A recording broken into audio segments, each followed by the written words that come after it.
Coucou les Beautiful, j'espère que vous allez bien. Aujourd'hui, je voulais vous faire un tuto un petit peu décalé. Comment boire de l'eau ? Je veux dire, comment boire assez d'eau ? Comment rester hydraté, surtout quand on oublie qu'on a soif assez facilement ? Quels sont les pièges, parfois méconnus, qui nous déshydratent ? Bref, comment boire de l'eau ? Être assez hydraté, c'est prépondérant de notre santé, de l'éclat de notre peau, de notre vitalité, de notre morale dans une certaine mesure, alors qu'au contraire, être déshydraté cause des maux de tête, une peau sèche, voire des ridules, des vertiges, etc.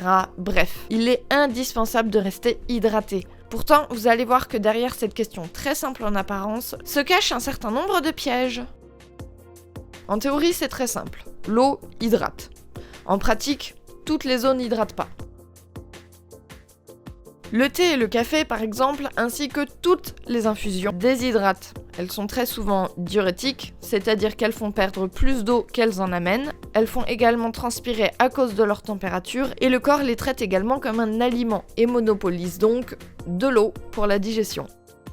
C'est également le cas pour les jus de fruits qui ne sont pas faits maison, qui sont très riches en sucre et qui demandent donc beaucoup d'eau pour être assimilés par le corps. Pour les fruits, les légumes et les jus de fruits maison, c'est un petit peu différent parce que les fibres qu'ils contiennent ralentissent l'assimilation du sucre par le corps et apportent donc autant d'eau qu'ils ne nécessitent pour être digérés. Et bien entendu, toutes les autres boissons type soda, boissons sucrées, aliments très salés ou sucrés, gras, etc. vont déshydrater. Il n'y a que les fruits et les légumes frais qui ne déshydratent pas. Par contre, un dernier point bien entendu, quand on parle de boire de l'eau, c'est à température ambiante, ni trop froide, ni trop chaude. Mais comment savoir si la quantité d'eau que vous buvez est la bonne ? Il y a certains signes qui ne trompent absolument pas. Par exemple, vous avez souvent les lèvres gercées, vous avez des cernes violettes. Quand vous vous levez trop vite, vous voyez des étoiles. Vous avez la peau sèche, voire même les cheveux secs. Vous avez souvent faim parce que votre corps va chercher de l'eau au travers de l'alimentation. Vous avez du mal à supporter la chaleur. Et vous avez souvent des maux de tête. Si vous avez plus de 4 points dans cette liste, c'est probablement que vous ne buvez pas assez. Bien entendu, certains symptômes peuvent avoir plusieurs causes, comme le fait de voir des étoiles en se levant trop vite par exemple, ça peut cacher une carence alimentaire, une carence en fer par exemple. Bien entendu, si vous avez un doute, la case médecin reste encore la meilleure solution. Honnêtement, j'ai toujours eu du mal à boire suffisamment. J'ai donc testé un certain nombre de techniques avec plus ou moins de succès.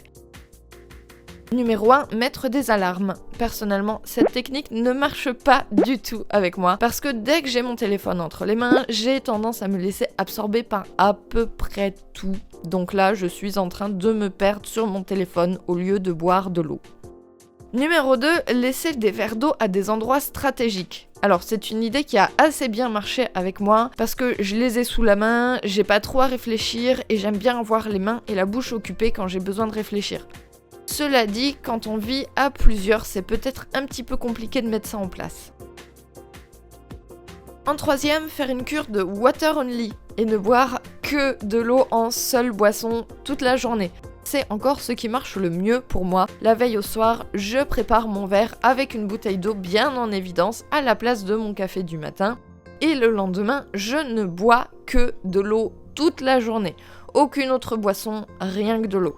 Je m'aperçois souvent que mon corps est très en demande et que j'ai soif toute la journée parce que tout simplement dans le flow de la semaine, j'oublie que j'ai soif. Donc l'idéal c'est de faire ça aussi souvent que vous pouvez et en plus c'est parfait si jamais vous voulez diminuer vos doses de café, de thé, etc. En numéro 4, vous pouvez aussi dessiner un petit rappel sur votre main. À chaque fois que vous le regardez, vous buvez une gorgée. C'est hyper discret, super simple à faire et ça fonctionne aussi si vous voulez améliorer votre posture, faire un mouvement qui vous fait du bien, être plus en conscience, vous reconnecter à certaines choses, etc. Voilà, j'espère que ce petit tuto vous aura aidé à mieux boire de l'eau. Derrière cette question très simple se cachent en réalité des éléments qui sont un peu plus complexes et que l'on a souvent tendance à oublier. Donc un petit rappel, ça fait pas de mal. Et bien sûr, si vous avez d'autres techniques pour mieux boire, n'hésitez pas à les partager en commentaire. Moi je vous dis à très bientôt dans la prochaine vidéo. Hydratez-vous bien et prenez soin de vous.